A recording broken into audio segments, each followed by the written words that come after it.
Hello दोस्तों, कैसे आप सभी का इस चैनल पर स्वागत है। दोस्तों, जिन लोगों ने अभी नहीं सब्सक्राइब किए हैं प्लीज़ सब्सक्राइब कर लीजिए।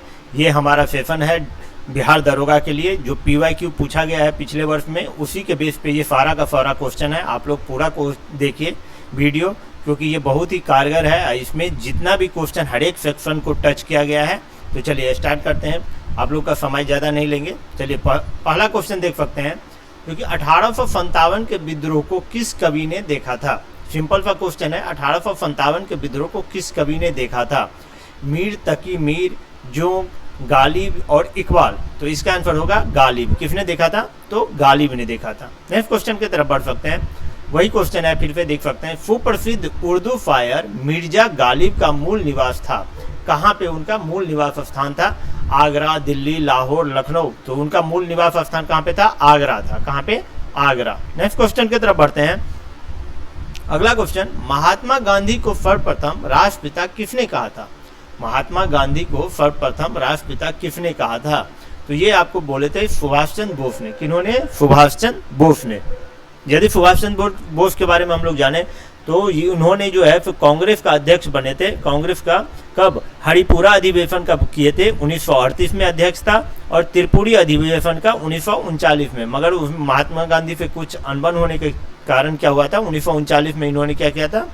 इस्तीफा दे दिया था। ठीक है, चलिए नेक्स्ट क्वेश्चन की तरफ बढ़ते हैं। कह रहा है किस आंदोलन से गांधी जी संबंधित नहीं थे? किस आंदोलन से गांधी जी संबंधित नहीं थे? स्वदेशी आंदोलन, खिलाफत आंदोलन, व्यक्तिगत सत्याग्रह आंदोलन, भारत छोड़ो आंदोलन। तो स्वदेशी आंदोलन से गांधी जी से संबंधित नहीं थे, क्योंकि स्वदेशी आंदोलन जो है वो आपको कब हुआ है? 1905 ईस्वी में। और उस समय गांधी जी का भारत में एंट्री नहीं था, मतलब गांधी जी भारत नहीं आए हुए थे। ठीक है, तो ये स्वदेशी आंदोलन जो हुआ था ये आपको बंगाल विभाजन के बाद हुआ था। तो इसीलिए उस समय गांधी जी नहीं थे यहाँ पे। ठीक है, क्योंकि गांधी जी की एंट्री भारत में जो है वो 1915 ईस्वी में हुआ है। वो उन्होंने दक्षिण अफ्रीका से 1915 में जो है वो भारत आए हैं। ठीक है, चलिए नेक्स्ट क्वेश्चन की तरफ बढ़ते हैं। मोतीलाल नेहरू स्वराज दल के नेता थे, निम्न में से कौन इस दल के नेता नहीं थे? पूछ रहा है जो कि कौन इस दल के नेता नहीं थे, स्वराज दल के। तो कौन नहीं थे? तो आपको सी राजगोपालाचारी जो है वो स्वराज दल के नेता नहीं थे। कौन नहीं थे? सी राजगोपालाचारी। ठीक है, चलिए, क्योंकि ये श्रीनिवास अयंगर, चित्तरंजन दास और विट्ठल भाई पटेल ये सब जो है स्वराज दल के नेता थे। नेक्स्ट क्वेश्चन की तरफ बढ़ते हैं। निम्नलिखित में से कौन सा विश्वकोशीय ग्रंथ है? पूछ रहा है निम्नलिखित में से कौन सा जो है विश्वकोशीय ग्रंथ है? तो बृहद संहिता जो है वो विश्वकोशीय ग्रंथ है। बृहद संहिता क्या है? विश्वकोशीय ग्रंथ है। यदि इसके बारे में आगे हम लोग देखें, ये किन्होंने लिखा है, तो वाराह मिहिर ने जो है वो यह लिखे हुए हैं कब? 6ठी शताब्दी ईस्वी में। ठीक है, चलिए नेक्स्ट क्वेश्चन की तरफ बढ़ते हैं। संविधान सभा की प्रांतीय संविधान समिति का अध्यक्ष कौन थे? संविधान सभा की प्रांतीय संविधान समिति का अध्यक्ष कौन थे? तो सरदार वल्लभ भाई पटेल थे। कौन थे? सरदार वल्लभ भाई पटेल। चलिए नेक्स्ट क्वेश्चन की तरफ बढ़ते हैं। अगला क्वेश्चन, भारत का संघीय न्यायालय निम्नलिखित में से किस वर्ष स्थापित किया गया? भारत का संघीय न्यायालय निम्न में से किस वर्ष स्थापित किया गया? तो ये आपको 1937 में स्थापित किया गया है। चलिए नेक्स्ट क्वेश्चन की तरफ बढ़ते हैं। अगला क्वेश्चन, केंद्र में कौन सा एक्ट द्विसदनीय विधायक लाया? पूछा जा रहा है केंद्र में जो है वो कौन सा एक्ट द्विसदनीय विधायक लाया है? तो ये 1919 का एक्ट जो है जिसके तहत केंद्र में द्विसदनीय विधायक आया है, 1919 का एक्ट। चलिए नेक्स्ट क्वेश्चन की तरफ। भारतीय संविधान के किस अनुच्छेद के तहत राष्ट्रपति पर महाभियोग चलाया जा सकता है? पूछा जा रहा है कि भारतीय संविधान के किस अनुच्छेद के तहत राष्ट्रपति पर जो है वो महाभियोग चलाया जा सकता है? तो अनुच्छेद 61, आर्टिकल 61 के तहत जो है वो राष्ट्रपति पर क्या महाभियोग आपको चलाया जा सकता है। यदि 356 की बात करें, अनुच्छेद 356, तो ये आपको राष्ट्रपति शासन से संबंधित है। अनुच्छेद यदि 75 की बात करें तो इसमें प्रधानमंत्री और अन्य मंत्रियों की नियुक्ति के बारे में शपथ के बारे में दिया गया है। ठीक है, नियुक्ति जो किया जाएगा उसके बारे में। अनुच्छेद 76 में जो देखा जाए तो इसमें किस चीज का उल्लेख है? तो महान्यायवादी के बारे में उल्लेख है। ठीक है, चलिए नेक्स्ट क्वेश्चन की तरफ बढ़ते हैं। अगला क्वेश्चन कहता रहा है, नागरिकता से संबंधित प्रावधान संविधान के किस भाग में है? नागरिकता से संबंधित प्रावधान जो है संविधान के किस भाग में उल्लिखित है? तो भाग 2 में। किसमें? भाग 2 में। यदि भाग प्रथम का बात करें, भाग फर्स्ट का बात करें, तो इसमें आपको संघ एवं उसका राज्य क्षेत्र के बारे में उल्लेख है। किसमें? भाग 1 में संघ एवं उसका राज्य क्षेत्र के बारे में उल्लेख है।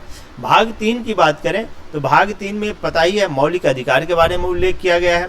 और भाग 4 के बारे में बात करें तो भाग 4 में जो है तो नीति निर्देशक तत्व के बारे में उल्लेख किया गया है भाग 4 में। ठीक है, चलिए नेक्स्ट क्वेश्चन की तरफ बढ़ते हैं। किसी वस्तु का प्रतिबिंब मनुष्य के आंख में कहाँ बनता है? कॉर्निया पे, आइरिस पे, प्यूपिल पर या रेटिना पे? तो रेटिना पे बनता है। कहाँ पे? रेटिना पे। चलिए नेक्स्ट क्वेश्चन की तरफ बढ़ते हैं। 3 रंग मूल रंग है, ये कौन फल है? तो नीला, हरा और लाल जो है ये तीनों मूल रंग है। ठीक है, जिसको प्राथमिक रंग बोला जाता है। ठीक है, चलिए नेक्स्ट क्वेश्चन की तरफ बढ़ते हैं। निम्नलिखित में से क्या जल से हल्का होता है? कह रहा है निम्नलिखित में से कौन सा इसमें से जल से हल्का होता है? तो सोडियम जो है आपको वो जल से हल्का होता है। ठीक है, चलिए नेक्स्ट क्वेश्चन की तरफ बढ़ते हैं। कांसा मिश्र धातु है। कांसा किस किस का मिश्र धातु है? तो कांसा जो है आपको तांबा एवं टीन का जो है वो मिश्र धातु है। कांसा किस किस का? तांबा एवं टीन का जो है वो मिश्र धातु है। अगला क्वेश्चन, विटामिन क्या होता है? विटामिन जो है वो क्या होता है? तो ये कार्बनिक यौगिक होता है। विटामिन क्या होता है? कार्बनिक यौगिक। अगला क्वेश्चन, चांडिल बांध किस नदी पर स्थित है? तो चांडिल बांध किस नदी पे स्थित है? तो स्वर्णरेखा खरकई, झारखंड में ये स्थित है। चांडिल बांध किस नदी पे? तो स्वर्णरेखा खरकई नदी पे। ठीक है, चलिए अगला क्वेश्चन की तरफ बढ़ते हैं। दूर संचार समाचार वाचक प्रथम महिला कौन थी? दूर संचार समाचार वाचक प्रथम महिला कौन थी? तो प्रतिमा पुरी। प्रतिमा पुरी। ठीक है, चलिए नेक्स्ट क्वेश्चन की तरफ। डिजिटल इंडिया कार्यक्रम किस वर्ष शुरू किया गया? डिजिटल इंडिया कार्यक्रम किस वर्ष शुरू किया गया है? तो वर्ष 2014 में ये शुरू किया गया है डिजिटल इंडिया कार्यक्रम। अगला क्वेश्चन की तरफ बढ़ते हैं। ऑस्ट्रेलिया स्थित पर्थ शहर जो है वो किस नदी पर स्थित है? ऑस्ट्रेलिया स्थित पर्थ शहर जो है वो किस नदी पर स्थित है? तो ये आपको ऑस्ट्रेलिया के स्वान नदी है उसी के ऊपर ये स्थित है, पर्थ। ठीक है, चलिए अगला क्वेश्चन की तरफ बढ़ते हैं। कह रहा है ओनेगा झील कहाँ स्थित है? ओनेगा झील कहाँ स्थित है? ऑस्ट्रेलिया, कनाडा, रूस, अमेरिका? तो ये आपको रूस में स्थित है। ओनेगा झील कहाँ स्थित है? तो रूस में। ठीक है, चलिए अगला क्वेश्चन देखते हैं। किस ग्रह को लेटा हुआ ग्रह कहा जाता है? कह रहा है निम्नलिखित में से किस ग्रह को लेटा हुआ ग्रह कहा जाता है? तो अरुण को जो है वो क्या कहा जाता है? लेटा हुआ ग्रह। ठीक है, चलिए अगला क्वेश्चन की तरफ बढ़ते हैं। वेल्थ ऑफ नेशन किसने लिखा था? वेल्थ ऑफ नेशन जो है वो किन्होंने लिखा है? तो ये आपको एडम स्मिथ ने लिखा है। किन्होंने लिखा है? एडम स्मिथ ने लिखा है। अगला क्वेश्चन देख सकते हैं, और ये आज का लास्ट क्वेश्चन है दोस्तों इस सेशन का। अंतर्राष्ट्रीय महिला दिवस कब मनाया जाता है? अंतर्राष्ट्रीय महिला दिवस कब मनाया जाता है? तो ये आपको 8 मार्च को मनाया जाता है। कब मनाया जाता है? 8 मार्च को दोस्तों। तो इसके साथ ही ये सेशन मेरा समाप्त होता है। फिर हम लोग नया सेशन के साथ जुड़ेंगे। तब तक के लिए सभी को धन्यवाद। जय हिंद। और जिन लोगों ने नहीं सब्सक्राइब किया है प्लीज़ सब्सक्राइब कर लीजिए। Thank you.